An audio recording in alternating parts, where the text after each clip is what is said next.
First, we start in Sacramento, where police have been out in the Oak Park neighborhood after a shooting there tonight. Look at all those evidence markers. Investigators rushing to the scene with 4 victims, including a child.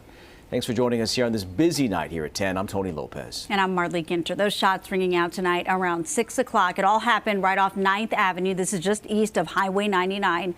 Police just cleared that Oak Park scene within the last hour. Your reporter Ashley Sharp is live for us at Sacramento Police Headquarters. Ashley, what have you learned?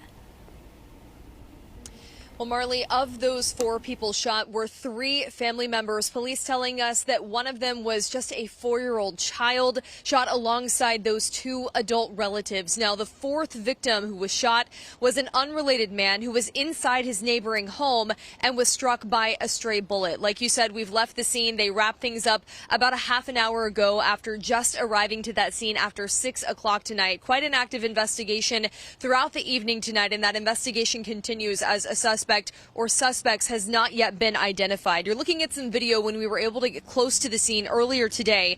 Police right now are describing this as a potential drive-by shooting. We know that the suspect or suspects opened fire in the middle of the street along 9th Avenue, and we have counted on the scene more than 20 bullet casing markers right in the middle of the street there.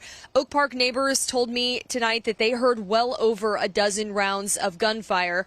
Now, those 3 victims, as we said, were all related. They were shot just outside of their home. A family member told me on the scene that they had just gotten back from getting ice cream and identified them to us as a grandmother and her 2 grandkids. We're told that all 4 of those victims have been taken to the hospital and that they are in stable condition tonight. I talked with a neighbor who heard that shooting happen. He told us he knows the victims well and said he rushed to his neighbor's side, finding her shot inside her vehicle, he says, in her stomach. When he got to her, he says she was saying she didn't know why this happened.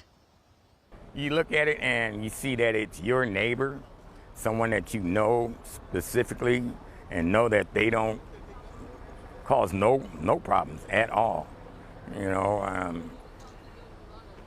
And to come by and see, and then I go over and I see her, she's laying there holding her belly, and she's like, I don't know why, I don't know why, I don't know why. And neighbors having a hard time wrapping their head around this tonight. Sacramento police spoke to the shocking nature of this, being that a 4-year-old child was shot right there in broad daylight, again by the family's account, returning just from a trip to get ice cream. A lot of these officers are parents or have nieces and nephews, and so that adds another layer of emotion to a scene like this. But what I can tell you is these officers are world class. They're going to come out here, they're going to process this scene, they're going to do their due diligence, and we're going to try to figure out who's responsible for this shooting.